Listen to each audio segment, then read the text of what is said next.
성경 봉독하겠습니다. 시편 50편 7절에서 15절까지 같이 봉독하겠습니다. 내 백성아 들을지어다. 내가 말하리라. 이스라엘아 내가 네게 증언하리라. 나는 하나님 곧 네 하나님이로다. 나는 네 재물 때문에 너를 책망하지는 아니하리니 내 번제가 항상 내 앞에 있음이로다. 내가 내 집에서 숫소나 내 우리에서 순염소를 가져가지 아니하리니 이는 산림의 쟁정들과 뭇산의 가축이 다 내 것이며 산의 모든 새들도 내가 아는 것이며 들의 짐승도 내 것이니로다. 내가 가령 주려도 네게 이르지 아니할 것은 세계와 거기에 충만한 것이 내 것이미로다. 내가 숫소의 고기를 먹으며 염소의 피를 마시겠느냐. 감사로 하나님께 제사를 드리며 지존하신 이에게 네 서원을 갚으며 환난 날에 나를 부르라. 내가 너를 건지리니 네가 나를 영화롭게 하리로다. 아멘. 오늘은 이 본문의 말씀을 가지고 마음을 받으시는 하나님, 이런 제목의 말씀을 같이 나누고자 합니다. 우리는 마음이 담긴 선물, 또 마음이 담긴 조언, 또 마음이 담긴 배려, 여기에 감동합니다. 마음에는 그 사람의 인격이 실려있기 때문에 상대방도 마음을 열게 되는 것입니다. 이러한 진심 어린 교제가 사람들과의 관계를 지속시킵니다. 그런데 다른 한편에서 자신의 목적이 전제된 선물은 뇌물이죠.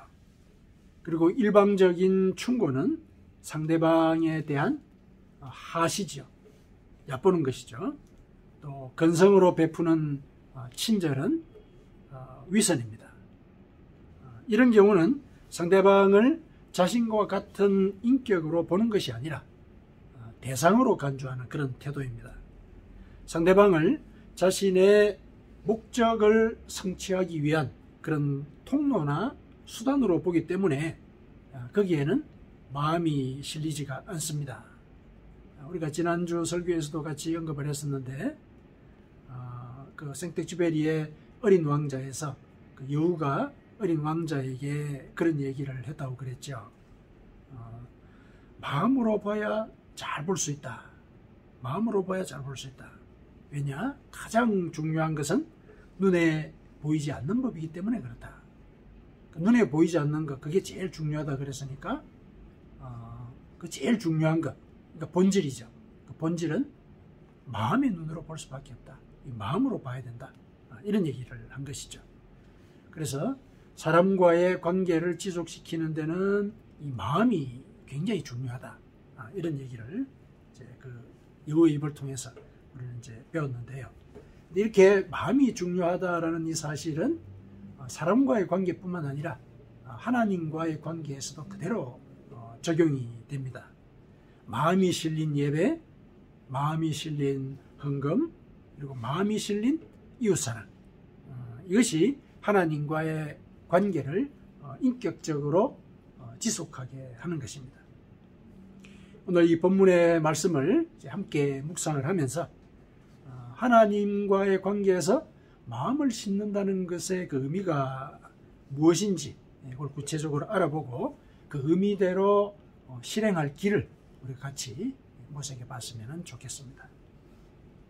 자, 본문의 이 말씀은 아삽이라는 사람의 시로 알려져 있습니다.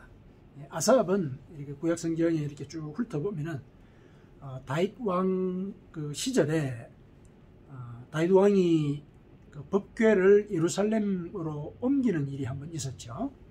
그때 그 상황에서 찬송을 맡았던 사람입니다. 그리고 이 시편, 오늘 이 50편 뿐만 아니라 시편 73편에서 83편까지를 이렇게 작시를 한 그런 사람으로 알려져 있습니다. 그래서 이 사람은 그 사람의 이 후손들까지도 성전에서 찬송하는 직무를 대대로 이렇게 맡아 왔었습니다. 후대에 가면 이제 히스기야 왕이라는 이제 왕이 그 이스라엘을 다스리게 되는데, 그때 공식적인 예배 행사에서 이 아삽의 시가 찬송으로 이렇게 올려지게 되었습니다. 그래서 그 당시에는 이 아삽이 선견자다, 하나님의 말씀을 대언하는 자다, 이런 호칭을 받고 존경을 받았습니다. 그런데 이제 공교롭게도 오늘 이 말씀은 하나님의 직접 하시는 그런 말씀으로 이렇게 우리에게 전해지고 있죠. 아삽이 하나님 말씀을 대신 전하는 게 아니라 하나님이 직접 얘기하고 있죠. 7절에 이제 나오는 거 보면 내 백성아 들을지어다, 하나님이 말씀하시는 거예요. 이렇게 하나님이 직접 말씀하시는 이런 내용, 이걸 그대로 전하고 있죠. 이 일을 하는 것이 이제 결국은 선지자가 하는 일이죠. 그래서 50편은 이 사람이 그 선견자 혹은 선지자라는 것을 이렇게 조금 암시하는 그런 시이기도 하겠습니다. 오늘 본문을 보니까 이제 하나님께서 직접 백성들에게 일러주는 말씀이시죠. 7절에 보니까 내가 네게 증언하리라, 나는 하나님 곧 내 하나님이로다, 이렇게 얘기를 하시죠. 내가 너희들이 찾는 그 하나님이라는 사실을 내가 너희들에게 증언하겠다. 그러면서 이제 내가 너희들에게 일러줄 말을 귀담아 들으라, 이렇게 얘기를 하시는 것이죠. 시편 50편은 전체적으로 하나님이 이스라엘 백성들에게 일종의 그 최후의 심판 자리에서 심판을 하시는 그런 배경을 이렇게 설정을 해 두었습니다. 시편 50편을 1절부터 이제 21절까지죠. 21절까지 쭉 다 읽어보시면은 최후의 심판, 그 상황에 무슨 일이 벌어질 것인가, 하나님이 무슨 말씀을 하시는가, 이것을 짐작하도록 그렇게 내용이 전개가 되고 있습니다. 거기에 서두를 보게 되면은 하나님께서 이스라엘 백성들을 부르세요. 소환을 합니다. 소환을 하는데 주변에 증인들이 배석을 해요. 그러니까 증인들은 이 하늘의 천사들과 그 다음에 세상의 뭇 백성들이에요. 그러니까 하늘과 세상의 모든 백성들이 보는 그 자리 앞에서 이스라엘 백성들이 소환이 된 거예요. 하나님을 믿는 자가 최후의 심판 자리에서 소환을 당한 그런 상황이죠.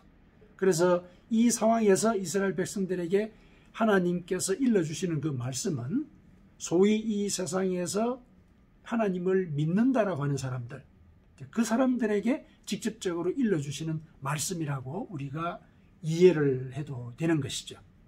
그런 상황에 이제 이렇게 배경이 설정이 되어 있습니다. 그래서 그 상황에서 하나님께서 이스라엘 백성들에게 뭘 일러주시느냐 하면은 7절부터 오늘 15절까지 이 말씀에는 하나님을 사랑하는 것이 어떻게 하는 것인가, 이거를 이제 일러주고 계시는 거거든요. 그런데 이스라엘 백성들이 그러하지 못했다라는 사실을 오늘 이 본문에서 일러주고 계시는 거예요. 7절에서 15절까지의 말씀이 너희들은 나를 믿는다라고는 했는데 그 믿음이 형식에 불과했다, 그걸 지적을 하고 계시는 거죠. 제사만을 바치는 것, 여기에 너희들은 나한테 집중을 했다, 그건 옳지 않다, 이렇게 얘기를 하시는 거죠. 그리고 이어서 16절에서 21절까지는 가만히 읽어보면은 이게 십계명 후반부에 해당하는 그런 계명과 연결이 되어 있다라고 우리가 짐작을 할 만한 이제 그런 말씀이 나오죠. 거기에 보면은 이제 예를 들면은 도둑질하고 간음하고 거짓 증언하는 이런 죄, 그리고 부모를 공경하지 않는 이런 죄를 너희들이 저질렀다, 이런 말씀을 하시죠. 그렇게 살면은 안 된다라고 하는 사실, 이걸 이제 지적을 하시는 거거든요. 그러면 이제 우리가 정리를 해볼 때 7절부터 15절까지는 예를 들면은 하나님을 믿는 자가 하나님께 대해서 어떤 마음을 가져야 될 것인가, 이걸 알려주고 있다면은 그 다음에 16절부터 21절까지는 하나님을 믿는 자가 이웃들과 어떤 관계를 갖고 살아야 할 것인가, 이 내용을 알려주고 있거든요. 그러니까 통칭해서 보면은 십계명과 관련된 말씀을 하나님께서 이스라엘 백성에게 하고 있는 거예요. 십계명을 이제 하나님께서 주셨죠. 십계명도 보면은 1계명부터 4계명까지는 하나님을 어떻게 사랑해야 하는가에 대한 내용이죠. 그렇죠? 하나님만을 오로지 섬겨야 한다. 그것에 한 예표로서 우상을 섬겨서는 안 된다. 그리고 안식일을 기념해야 된다. 이런 얘기를 하신 것이죠.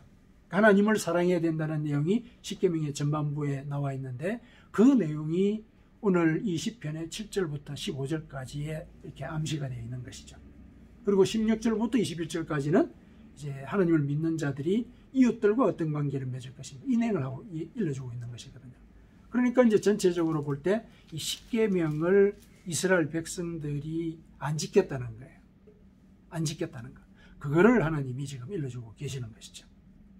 그래서 십계명을 지킨다는 것, 이것이 단순히 뭐 예를 들어서 율법의 조문이기 때문에 지금은 이제 그 율법 시대가 아니라는 이런 생각으로 그걸 버려서는 안 된다.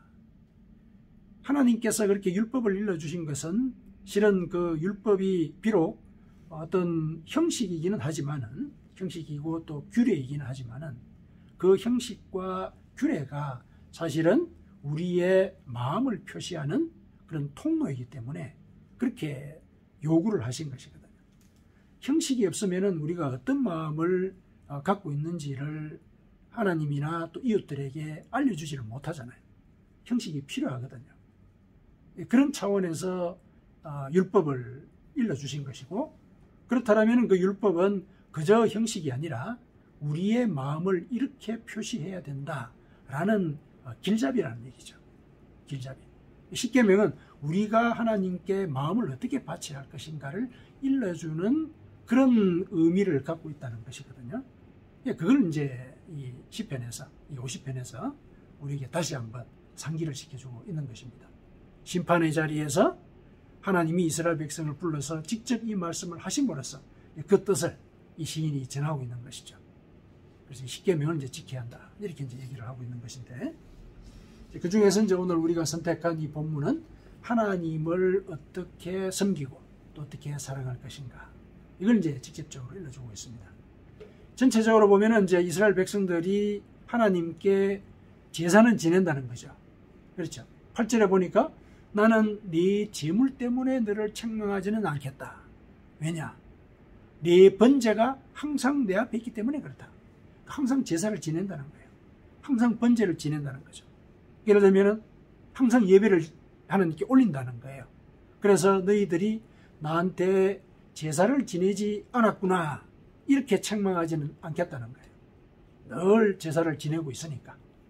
제일 제사를 지낸다. 그런데 실은 내가 원하는 것은 그 제사에서 바쳐지는 제물이 아니다. 이 얘기를 이제 이어서 하고 계시는 거죠. 9절부터 13절까지의 말씀이 그거죠. 내가 너희들의 숫소나 순념소를 원하기 때문에 그걸 바치라고 했겠느냐. 그 제물들은 내가 사실은 전부 다 너희들에게 허락한 것이고, 내가 너희들에게 허락한 것인 만큼 그건 사실은 다 내 것이다. 비록 내가 어떤 경우에 굶주렸다 생각을 해보자. 12절에 그 말이죠.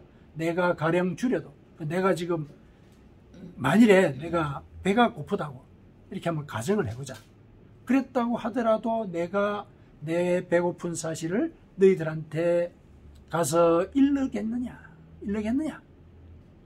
내가 배가 고프면은 이 세상에 늘리고 늘린 나의 것으로 내 배를 채우면 될 것이지, 그거를 너희들한테 가서 내가 배가 고프니까 나한테 순념소를 하나 바치라, 이런 얘기를 할 것 같으냐? 어떻게 생각하느냐? 이렇게 이제 한번 물어보시는 거죠.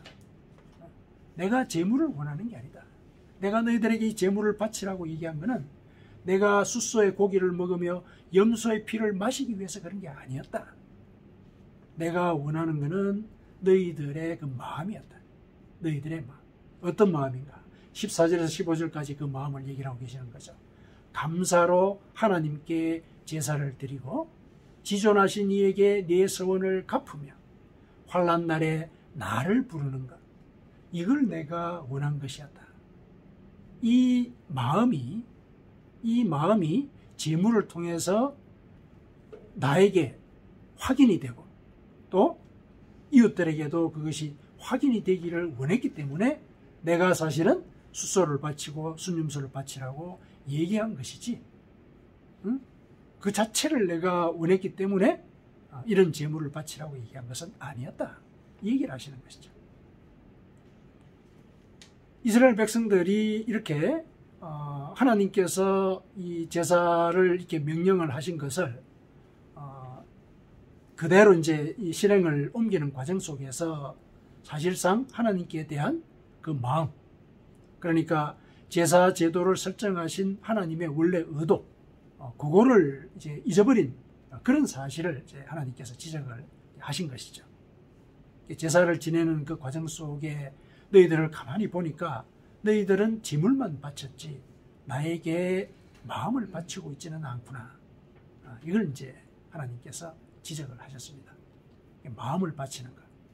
마음을 바치지 않게 되면은 하나님을 사실상 내 복을 받기 위한 어떤 대상, 혹은 하나님의 진노를 달래기 위한,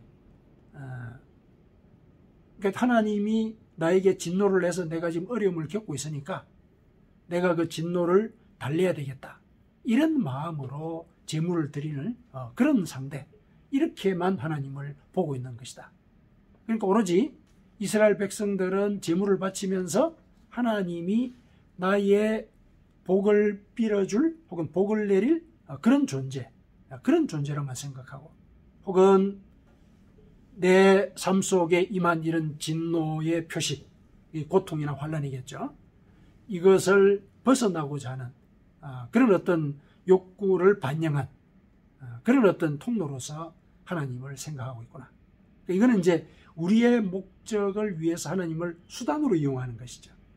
이런 걸 이제 우리가 대상화한다, 이렇게 얘기를 해요. 하나님을 인격체로 보는 게 아니라 나의 목적을 위한 대상으로 만들어버리는 거죠. 그러면 이제 하나님은 우리와 인격적으로 교제하는, 그러니까 살아있는 존재로서 내 마음을 하나님께 바치고 하나님께서도 마음으로 우리를 안아주시는 이런 관계, 이런 관계가 이어지지 못하게 되는 것이거든요.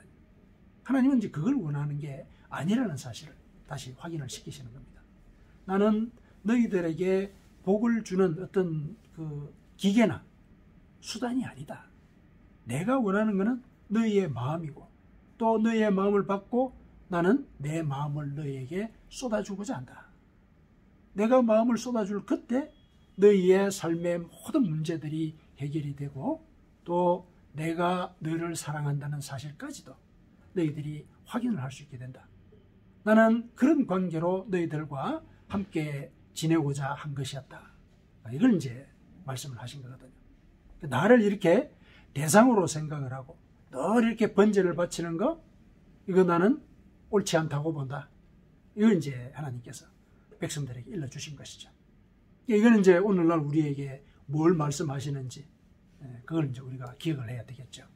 하나님은 언제나 우리의 마음을 원하시는 분이시다. 마음을 원하신다. 그러면 이제 이 마음을 원하신다고 하는 것을 우리가 하나님의 음성을 통해서 확인을 했는데, 그럼 구체적으로 우리의 마음을 하나님께 올려드리는 그 방법이 뭐냐? 그걸 이제 우리가 알아야 되겠죠. 오늘 본문에서 분명히 하나님께서 일러주고 계시죠. 14절에서 15절에 하신 이 말씀이 바로 우리가 하나님께 마음을 올려드리는 그런 방법에 해당합니다. 감사로 하나님께 제사를 드려야 한다. 감사하는 마음으로 예배를 드려야 된다는 것이죠. 그 다음에 지존하신 이에게 우리가 서원한 것, 내가 지키겠다고 다짐한 것, 그걸 갚아야 된다. 그리고 환난 날에 하나님을 부르는 것. 그러니까 환난이 닥쳤을 때 내가 전적으로 하나님을 의지하는 것. 요 세 가지를 일러주신 것이죠. 이 세 가지를 통해서 우리가 하나님께 마음을 올리는 자로서 예배를 드린다는 사실을 증명을 해야 된다는 것이죠. 그걸 이제 하나님께서 일러주셨습니다. 그런데 이 방법을 가만히 살펴보니까 지금 하나님이 이스라엘 백성들에게 하고 계시는 말씀이잖아요. 그런데 그러면은 예를 들어서 감사로 14절에 감사로 나에게 제사를 올리고 이렇게 얘기를 하는 것이 자연스럽잖아요. 그렇죠? 근데 여기서 보니까 감사로 하나님께 제사를 드리며 이랬어요. 그러니까 하나님이 당신을 하나님이라고 부르는 거예요. 그리고 또 이어서 하나님이 당신을 지존하신 이라고 불러요. 그렇죠? 15절에는 나라고 얘기는 하셨어요. 그러면은 이게 조금 자연스럽지 않단 말이에요. 이 자연스럽지 않으면 왜 생겼느냐? 그러니까 가만히 생각해 보면은 14절에 나온 이 하나님이라는 이 호칭과 지존하신이라는 이 호칭은 아마도 이스라엘 백성들이 제사를 지내면서 하나님을 그렇게 불렀겠죠. 그 용어를 이제 그대로 차용을 한 것이죠. 그러니까 감사로 하나님께 제사를 드리라 이 얘기는 너희들이 하나님이라고 부르는 그 존재에게 감사하는 마음으로 제사를 드려라 이런 얘기를 하신 것이죠. 그리고 너희들이 지존하신 이라고 부르는 그에게 너희가 선한 바를 갚아라 이 얘기를 하신 것이죠. 그리고 이제 환난 날에 나를 불러라 이렇게 이제 얘기하실 때 이 나라고 하는 거 이건 직접 이제 하나님이 당신을 가르치신 말씀이잖아요. 호칭이잖아요. 나라고 얘기를 다 하셨으면은 하나님이 직접 이렇게 말씀을 하시는 거구나 생각이 드는데 당신을 3인칭으로 사실은 가르친 거 아니에요. 하나님이라고 그리고 지존하신이라고. 여기에 우리가 이 하나님께 마음을 올려드리는 그 구체적인 방법에 대한 암시가 실려있다. 이걸 우리가 읽어내야 할 것입니다. 이게 무슨 소리냐? 그러니까 감사로 하나님께 제사를 드리라고 한 그 상황에서 하나님이라는 이름을 당신이 직접 불렀다는 것은 뭐냐면은 너희들은 소위 너희들이 하나님이라고 부르는 그 존재를 어떻게 알고 있느냐? 어떤 존재로 알고 있기에 나에게 하나님이라고 부르면서 제사를 드리느냐? 이걸 생각해 보라는 거예요. 우리는 하나님을 어떻게 생각하고 예배를 드립니까? 어떤 존재로 생각을 하고 계십니까? 이걸 생각해 보라는 얘기죠. 그걸 생각하면은 감사하는 마음을 갖게 될 수밖에 없을 것이다. 이게 암시되어 있는 내용이에요. 하나님을 그럼 우리는 어떻게 알고 있습니까? 하나님은 우리를 구원하시고자 하시죠. 그거는 구약에서나 신약에서나 똑같은 모습으로 우리에게 보여주고 계시죠. 신약에서는 그것이 매우 구체적으로 확인이 된 사건으로 우리에게 보여주고 계시죠. 그게 뭡니까? 하나님은 우리를 구원하시기 위해서 하나님의 자리를 내놓으신 분이시다. 그래서 인간의 몸을 입으시고 이 땅에 오셨습니다. 그리고 십자가에 달려서 돌아가심으로써 우리를 죄와 사망의 굴레로부터 구원을 하셨습니다. 구원의 하나님이시죠. 그분을 우리가 하나님이라고 부르지요. 우리가 하나님을 그렇게 알고 있다면, 그리고 그렇게 알고 있음으로써 하나님을 하나님 하고 이렇게 부른다면, 그렇다면 그런 하나님의 존재의 의미를 우리가 묵상을 하고서 감사하는 마음을 가져야 하는 것이죠. 감사하는 마음. 그 얘기를 얘기하고 계시는 것이죠. 그래서 너희들은 나를 하나님이라고 부르는데 그 하나님을 어떻게 알고 부르느냐. 그 하나님에 대한 그 의미를 너희들이 다시 한 번 더 상기하고 되새긴 뒤에 진정으로 너희 속에서 우러나오는 감사, 그게 나한테 드리는 예배다. 이렇게 일러주고 계시죠. 그래서 하나님께 감사로 제사를 드리라는 얘기는 너희들이 부르는 그 하나님, 그게 어떤 분이신지 너는 어떻게 알고 있느냐. 그것을 깨달았을 때 진정한 감사가 우러나오니까 그 마음으로 예배를 드려야 한다. 그게 하나님께 마음을 올리는 것이다. 이렇게 일러주고 계신 것이죠.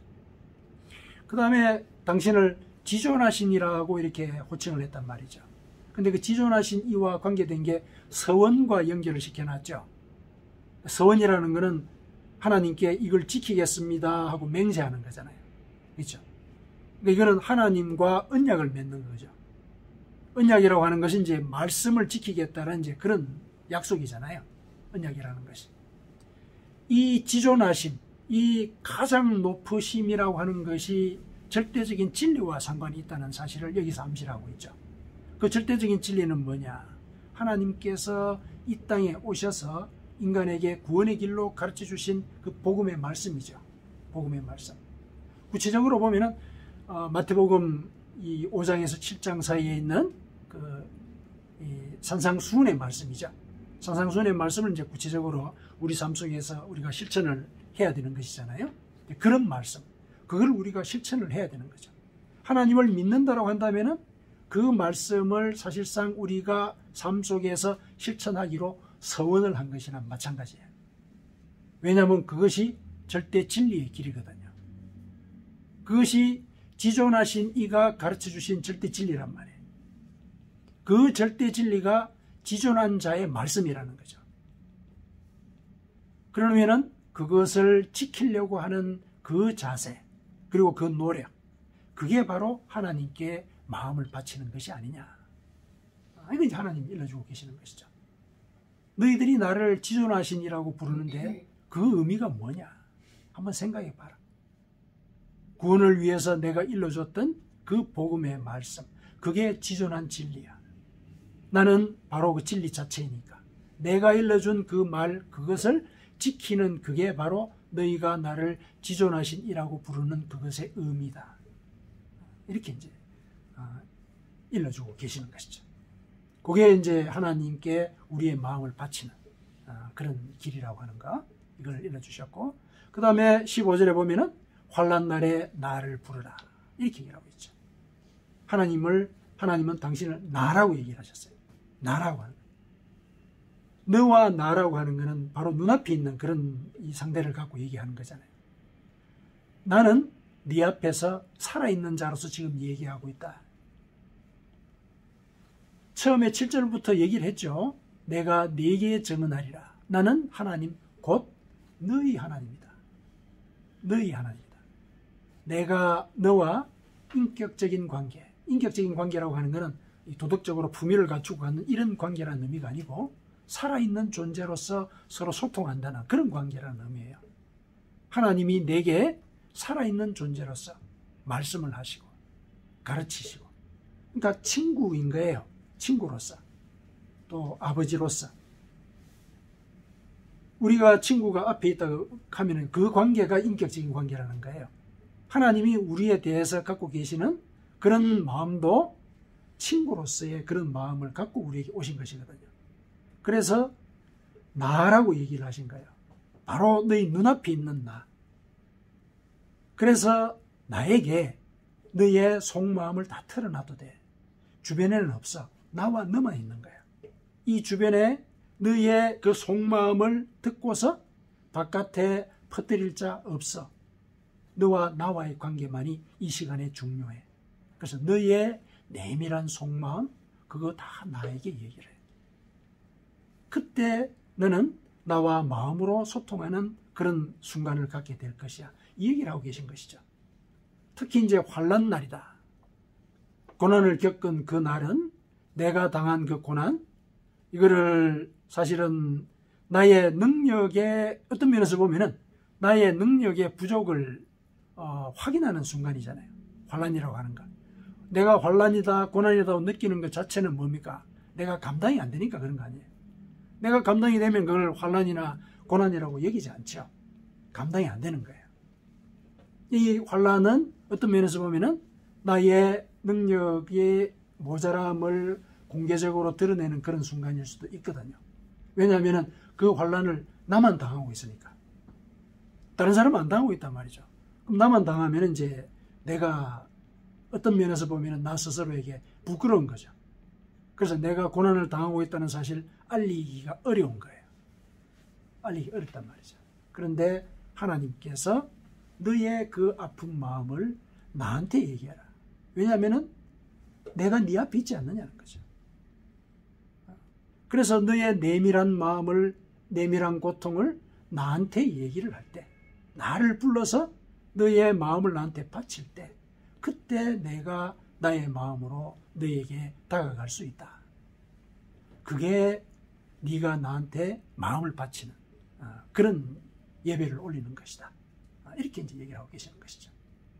그래서 오늘 이 14절에서 15절의 이 말씀이 우리가 어떻게 하나님께 마음으로 예배를 드릴 것인가, 이것을 구체적으로 일러주고 있는 말씀으로 우리가 받아들여야 되겠습니다. 그래서 하나님을 나는 어떻게 믿고 있는지, 내가 정말로 진정으로 하나님께 감사하는 그런 마음을 갖고 하나님의 이름을 부르는지, 이걸 한 번 더 돌아보고, 또 내가 구원에 대한 이런 절대 진리로서 성경 말씀을 대하고 있는지, 하나님이 일러주신 이 산상수훈의 그 말씀, 인간의 몸을 입고 이 땅에 오셔서 이것이 구원의 길이라고 일러주신 그 말씀을 내가 정말 어떤 마음으로 지키고자 하고 있는지, 이거를 다시 한 번 더 생각을 해보고, 또 그걸 지키려고 애를 쓰는가, 이게 네가 나한테 마음을 바쳐서 예배를 드리는 것이다. 그리고 어려움이 있으면은 얘기해라. 나한테 얘기해라. 그건 이제 그런 관계가 마음을 주고받는 그런 관계라는 것, 이걸 우리에게 일러주셨고, 이것이 우리의 예배의 태도가 되어야 한다. 그때 이렇게 약속을 하시죠. 15절 마지막에 내가 너를 건질 것이다. 내가 너를 건질 것이다. 그러면은 네가 나를 영화롭게 할 것이다. 내가 찬양할 거란 얘기죠. 구원을 약속을 받았고 구원에 대한 확신을 얻게 되었으니까 찬양을 하죠. 감사하죠. 이게 하나님을 영화롭게 하는 그런 일이지 않습니까? 이렇게 우리가 마음을 바쳤을 때, 그리고 어떻게 마음을 바치는 것이 옳은가까지 이제 일러주심으로 해서 우리는 하나님을 영화롭게 하고 우리가 구원의 길로 가게 되는 그런 방법까지도 오늘 본문에서 우리는 알 수 있게 되었습니다.